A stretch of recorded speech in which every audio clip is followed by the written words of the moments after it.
So this week's real estate topic is going to be the 3 things you must know about the Rhode Island cesspool phase out.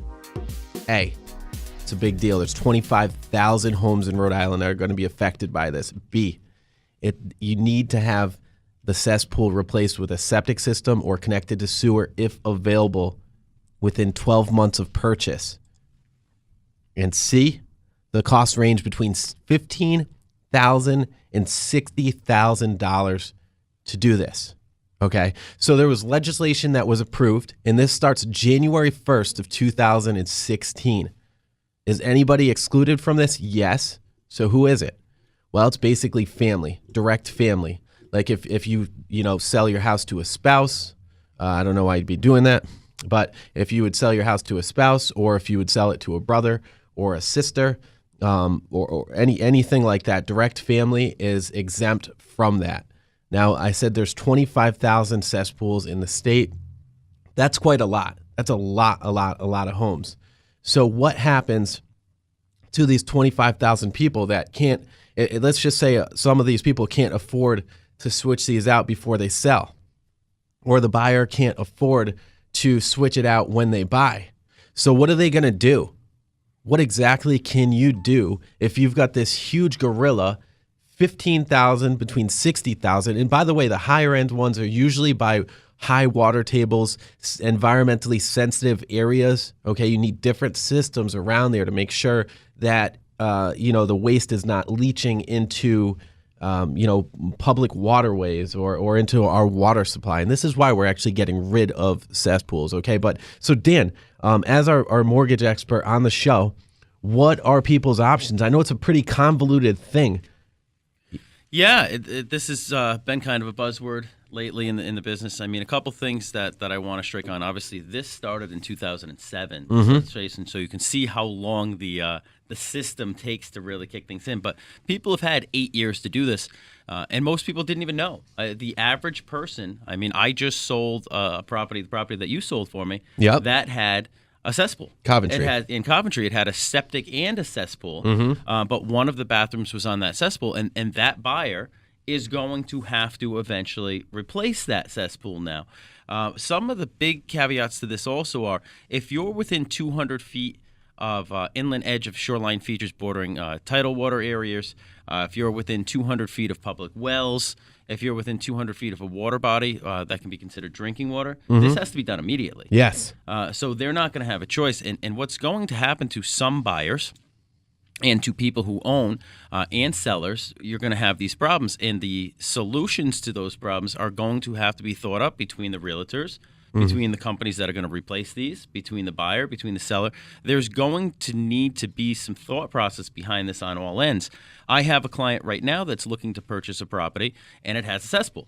And she came to us, and the realtor, myself, and her all sat down together, and we came up with this plan where the first step of the plan was she should not buy this home if it has a cesspool, because in several months, she's going to be responsible for $15,000 to get this thing replaced, which she doesn't have.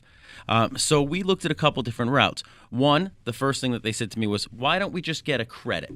Yeah. Let's get a credit, and the attorney can keep an escrow, $10,000 or $15,000 to replace that.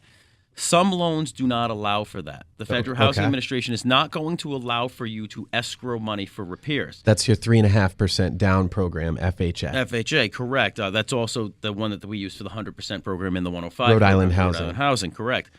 Now, some conventional lenders will allow you to escrow a certain amount of money, but not all will. It's still the discretion of the underwriter. Yep. So you can't just jump into it and say, I'm going to be all set. My buyer gave me, my seller gave me a $15,000 credit, and my attorney's going to be holding $15,000, because that may not work. And there's nothing worse than being in this purchase and sales room and then finding out that you're going to pull out. It's bad for the seller. It's bad for the buyer.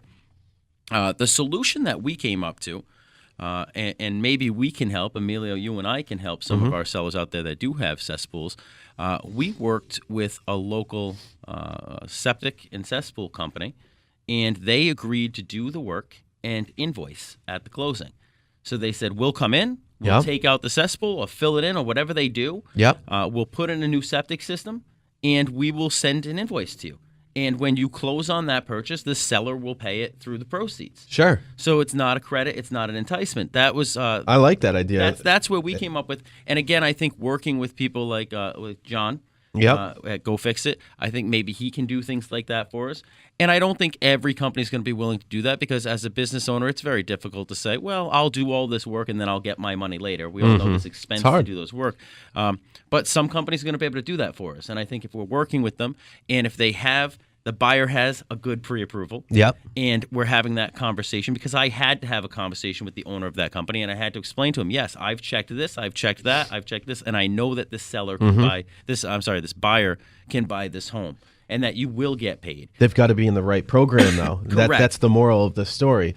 So if you have a house with a cesspool, okay, you're gonna and you're thinking of selling that house, okay?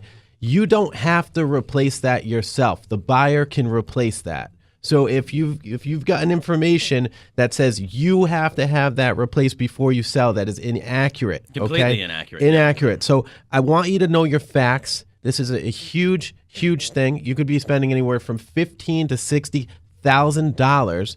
However, when you put that house on the market, you're going to have to price it accordingly if it has a cesspool because buyers are going to know that they're going to have to switch it out. So that's the next step I wanted to talk about, the other option. Yep. With an FHA 203K loan. Okay. Rehab loan. So that was the route we were going to go if they were not willing to invoice for us. The purchase price on this particular property, they wanted to sell it for $200,000. Yep. They said $200,000 and we're going to escrow $15,000 away for you. So they were going to net $185,000. Yep. So my suggestion to them, if this company wasn't willing to invoice, was why don't we sell it for $185,000? Okay. And do a 203K because they're going to $15,000, $20,000, whatever the case may be. The seller still nets the same amount. The buyer still pays the same amount, and you can get it done. There are ways to get around this. The people that I really feel for, Emilio, are the elderly, the couples that have owned their home for the last 60 years. Yeah. And when they first bought it, their taxes were $1,200 a year or $900 a year, whatever it was back then, and their property was probably only worth $20,000 or $30,000. But today, somehow, because everything's got built up around them, their property's worth $300,000, and they don't care what it's worth because they don't owe anything on it. Yeah. But now they're paying $6,000, $7,000 a year in taxes. They're on Social Security. They can't afford to get this fixed. That's where we can come in with refinances, and that's part of my segment later on in our show today, talking about what refinancing can do for you and the benefits besides just that monthly savings that you see up front. That's great. You're going to want to tune in for that. That's later on in our show.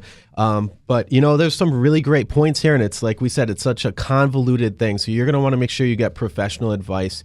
We're always here to help you out. You can check it out. Check this information out on theroundtableradio.com. Again, theroundtableradio.com. Before we go, I want to point out one more important thing. This goes way back to our segment when we were talking about Fannie Mae, Freddie Mac selling these foreclosed properties. Yep.